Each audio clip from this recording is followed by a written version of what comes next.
Bonjour à tous, une petite vidéo pour expliquer comment faire un rapprochement bancaire.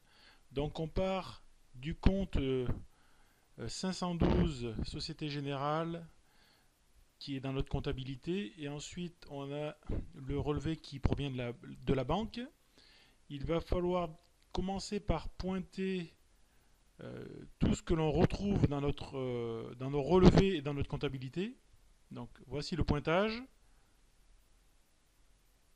Voilà, j'ai entouré ce qui n'était pas coché.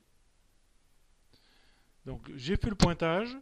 Ensuite, je suis allé sur Excel. Donc sur Excel, j'ai fait ce que l'on appelle un rapprochement bancaire.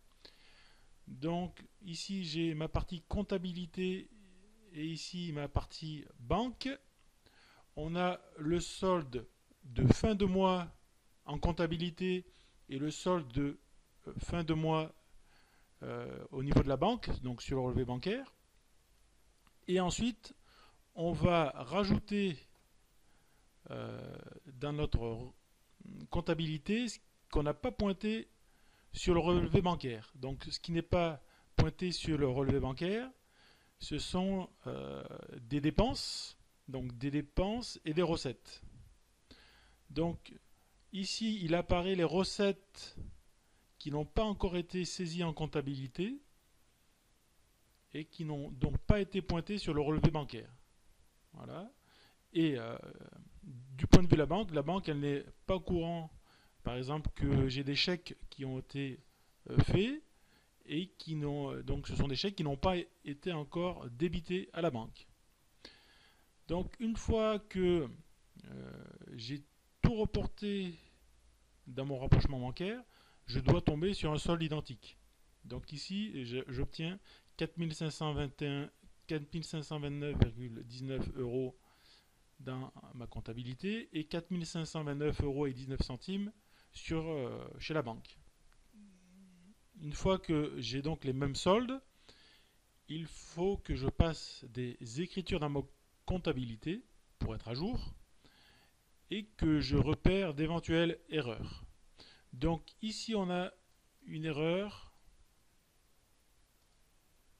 et une erreur, par exemple.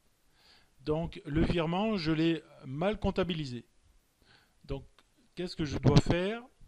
Soit je passe une écriture de régularisation, soit je vais modifier mon écriture dans ma comptabilité. Donc, donc pour régulariser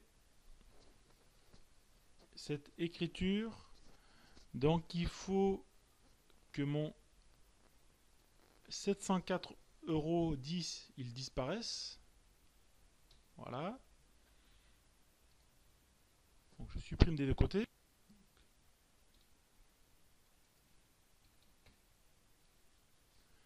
36 euros. Voilà.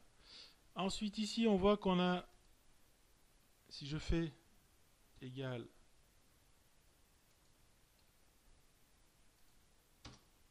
c'est 2,99 €.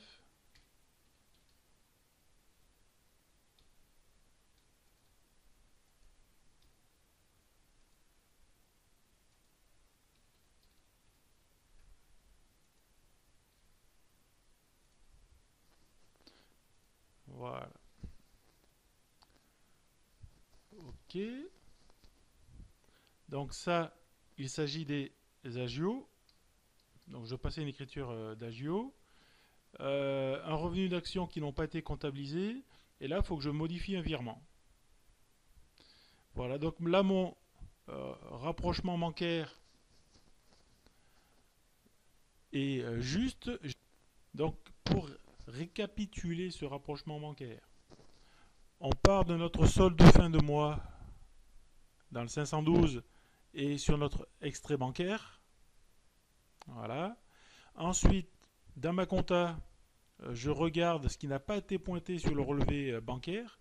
Donc, les recettes qui n'ont pas été comptabilisées, elles seront mises au débit de notre 512 et les dépenses qui n'ont pas été comptabilisées seront mises au crédit de notre compte 512.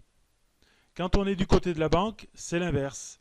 Les recettes qui ne sont pas, on va dire, pointées en comptabilité la banque, elle les mettra au crédit de leur compte. Et les dépenses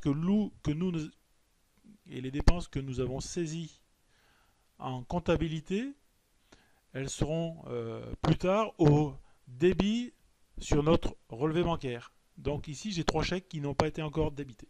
Voilà, c'est tout pour cette vidéo.